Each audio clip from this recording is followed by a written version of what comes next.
বসন্ত আসুক বা না আসুক, ফুল তো ফুটবেই। হ্যাঁ প্রিয় বন্ধুরা, কদম ফুল তো শুধু বর্ষায় ফুটে। আমি ফুটিয়েছি শিশির ভেজা হালকা কুয়াশায়, শীতের ভিতরে। দেখতেই পাচ্ছেন কদম ফুল রেসিপি। বিসমিল্লাহির রহমানির রহিম। আসসালামু আলাইকুম বন্ধুরা, কেমন আছেন? আশা করি ভালো আছেন। আমিও ভালো আছি। দেশ এবং দেশের বাইরের থেকে যারাই আমার এই ভিডিওটা দেখতেছেন তাদেরকে আমার রান্নাঘরে স্বাগতম। আজকে আমি দেখাবো কদম ফুল রেসিপি। দেখতে পাচ্ছেন কতটা সুন্দর বা লোভনীয়। এখন পর্যন্ত যারা একটা লাইক দিয়ে ভিডিওটা দেখা শুরু করেননি, প্লিজ একটা লাইক দিয়ে দেবেন। একটা কদম ফুল কেটে দেখিয়ে দেব, একদমই সফট। দেখতেই পাচ্ছেন পুর ভরা একদম কদম ফুল পিঠাটা। চলুন চলে যাই মূল পর্বে। এই শিশির ভেজা সকালে শীতে যদি হয় কদম ফুল ভাপা, তাহলে তো কোনো কথাই নাই। এখানে নিয়েছি নারিকেল, নিয়েছি গুঁড়া দুধ খিরসার জন্য। এখানে নিয়েছি আমি 2 কাপ নিয়েছি চালের গুঁড়া, 1.5 কাপ নিয়েছি সুজি। এটা সাগু এবং চাল মিলানো সিদ্ধ চাল সুজিটা। এখানে গুঁড়া দুধ নিয়েছি ডোটা তৈরি করার জন্য। স্বাদ মতন লবণ নিয়েছি এটা খেজুরের বাটালি গুড়টা গুঁড়া করে নিয়েছি। প্রয়োজন মতো মিষ্টিটার ব্যালেন্স ঠিক রাখার জন্য নিয়েছি আমি লবণ। এখানে আমি 2 চা চামচ ঘি বরফটা রেখেছিলাম, কিন্তু গলে ঘিটা পড়ে গেছে। আমার ভিডিওটা দেরি হয়ে গেছে করতে, তাই তো ঠিক আছে, টেস্ট আসলেই হবে। প্যানটা বসিয়ে দিয়েছি, যেহেতু ঘিটা গলে গেছে কিছু করার নাই। গুড়টা দিয়ে দিলাম ঘি সহ। এখন নারিকেল আর গুঁড়া দুধটা দিয়ে দেব।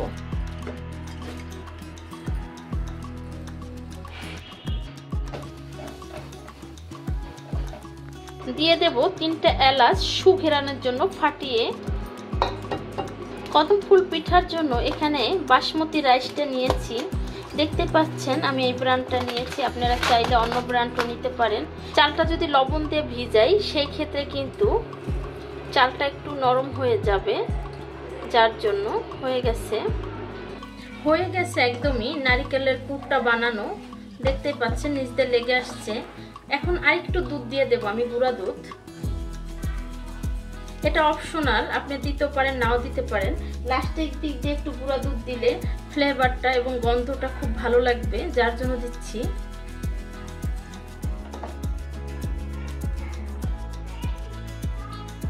পানিটা ফুটে গেছে, এই পর্যায়ে দিয়ে দেব লবণ। যেই পরিমাণে আমি কাপের মেজারমেন্টটা বলে দিয়েছি সুজি আটার, সেই পরিমাণেই পানিটা দিয়ে দিয়েছি। এটাই পারফেক্ট মাপ। এখন সুজি আর চালের গুঁড়াটা দিয়ে দিচ্ছি। দিয়ে দেব গুঁড়া দুধটা। হয়ে গেছে। এখন এটাকে খুব সুন্দর করে নেড়ে নেব। দেখতে পাচ্ছেন গরম অনেক, একদমই হয়ে গেছে। আমি অফ ক্যামেরা এটাকে ময়ান করে নেব। হয়ে গেছে চালের আটাটা ময়ান করা। এই পর্যায়ে আমি এটা রান্নার সময় দেই নেই, তাহলে ফ্লেভারটা চলে যাবে, সুগন্ধটা। এখন দিয়ে দিলাম এলাচের গুঁড়াটা, আমি ওটা মিক্স করে নেব পরে। আর এখানে এখন দিয়ে দেব আমি হলুদ কালারটা। এখন দিয়ে দেব এই হলুদ কালারটা, যেহেতু কদম ফুলের পিঠাটা বানাবো। আমি এখানে হাফ মুখার থেকে একটু কম দেব, আমি রেখে দিয়েছি কিন্তু কিছু। এখন এটাকে খুব সুন্দর করে আবার ময়ান করে নেব। এই পর্যায়ে বাদাম আর ছোট ছোট করে কিশমিশ কেটে নিয়েছি, দিয়ে দিচ্ছি। এটাকে খুব সুন্দর করে মিক্স করে নেব অফ ক্যামেরায়। এখন এখানে আমি ঘি ব্রাশ করে নেব। এখন আমি লেচিটা কেটে নেব, দেখতেই পাচ্ছেন।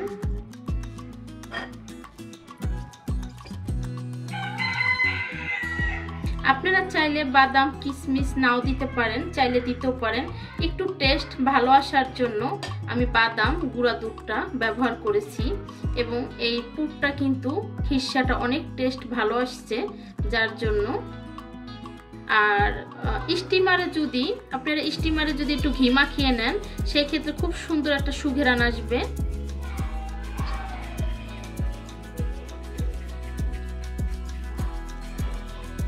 হয়ে গেছে, দেখতে পাচ্ছেন হয়ে গেছে। আর একটা লেচি কেটে নেব।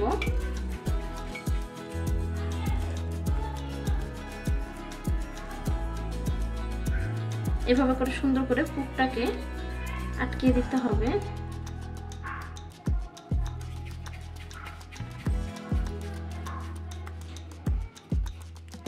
হয়ে গেছে।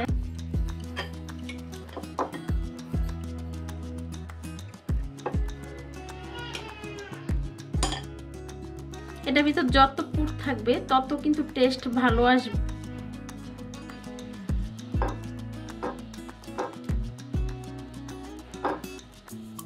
এই পর্যায়ে ফাইনালি আমার বানানো হয়ে গেছে পিঠাগুলো।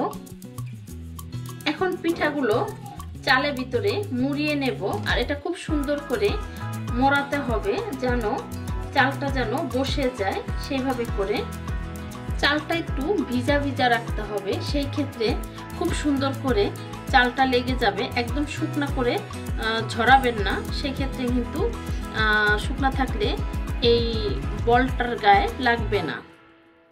দেখতেই পাচ্ছেন কত সুন্দর করে লেগে গেছে। আর একটা লাগিয়ে নিচ্ছি, আরও একটা নিয়ে নিয়েছি। একদমই হয়ে গেছে। আমি এখানে 12 পিস বানিয়ে নিয়েছি। এটা বয়েলের শেষে, স্টিমের শেষে আমি 2 থেকে 3টা ভেজে একটু ট্রাই করব কেমন হয়। যেহেতু আমি এই কদম পিঠাটা প্রথম বানিয়েছি, আমার অন্য আপুদেরকে দেখে আমি একটু উৎসাহিত হয়েছি। আমি একটু এখানে কালার দিয়ে দিচ্ছি, ফুড কালার। তো একটাতে একটু বেশি পড়ে গেছে, অবশ্য এত দিতে চাই নাই।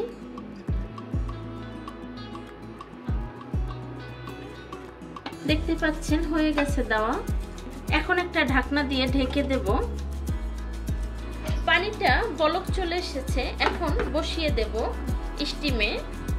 একটু আটা নিয়েছি, এই মুখটাকে আটকিয়ে দেব। হয়ে গেছে। এখন 20 থেকে 15 মিনিট অপেক্ষা করব।